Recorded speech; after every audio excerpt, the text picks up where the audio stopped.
Patricia Ripley had tried to kill her son on more than one occasion.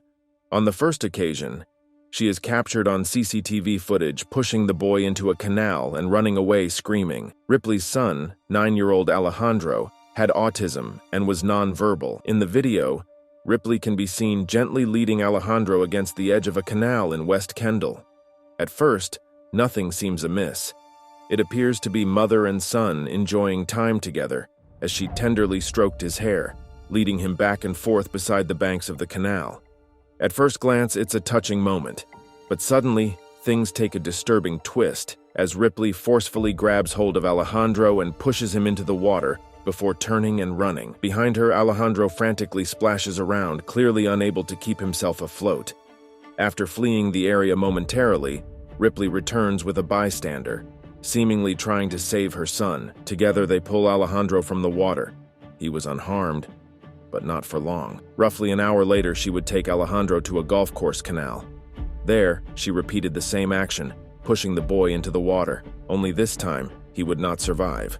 There would be no bystanders to help, no one to hear his splashes. What happened in those final moments can only be speculated, but the intention was clear.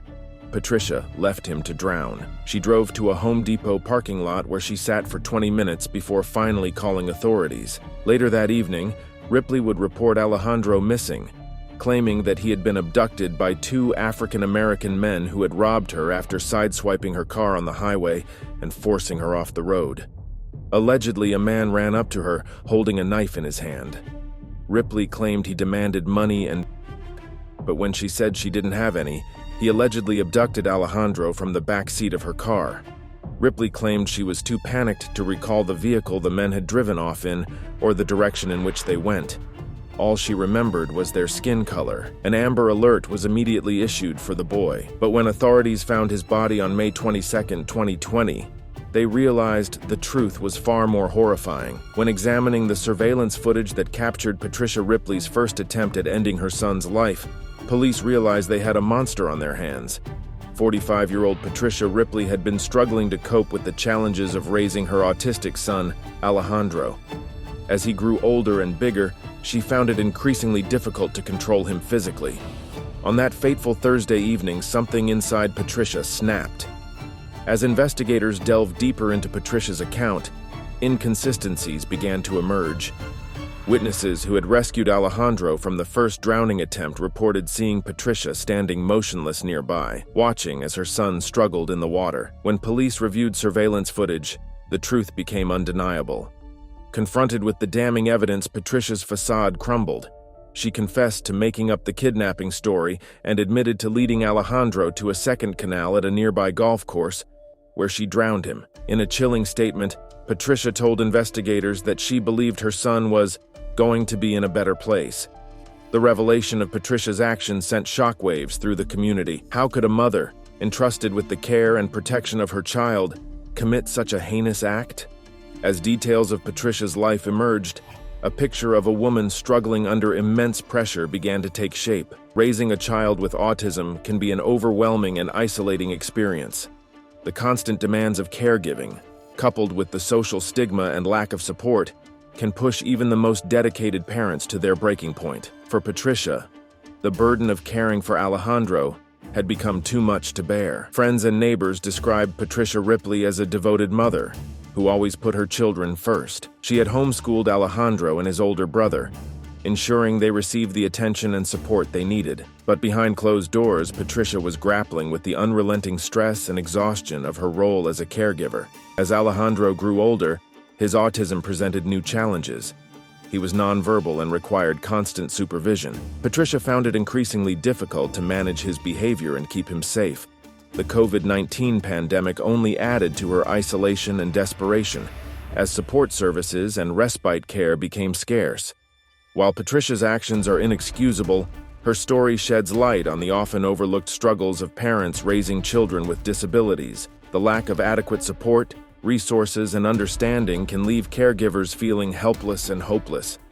In Patricia's case, these overwhelming pressures culminated in a tragic and unthinkable act. The autism community has been left reeling in the wake of Alejandro's murder. Many parents have expressed their grief and anger, while also acknowledging the complex emotions and challenges they face in their own lives. The case has reignited conversations about the urgent need for better support systems, respite care, and mental health resources for caregivers. Patricia's husband, Aldo Ripley, has stood by her side throughout the ordeal. In a heart-wrenching statement, he expressed his love for both Patricia and Alejandro, saying, "We love our life.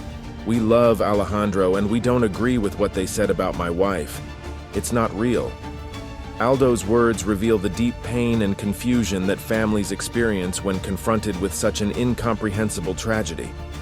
As the legal process unfolds, questions remain about Patricia's state of mind and the events leading up to Alejandro's murder. As Patricia was charged with first-degree murder, attempted murder, kidnapping, child abuse with great bodily harm, and a slew of other charges, her defense team has hinted at the possibility of newfound evidence that could shed light on her actions. However, the fact remains that a young, innocent life has been lost and a family has been torn apart.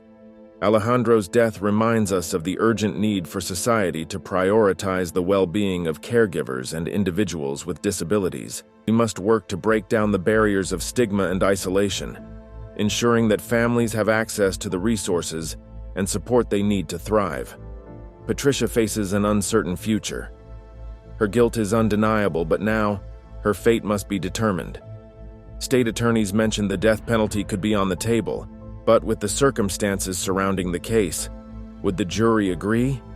It's well known that Florida does not take kindly to cases in which a defendant has purposefully killed a child, no matter the reason.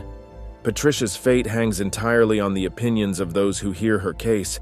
The prosecution has a strong case against her, with damning video evidence showing her pushing Alejandro into the canal and leaving him to drown.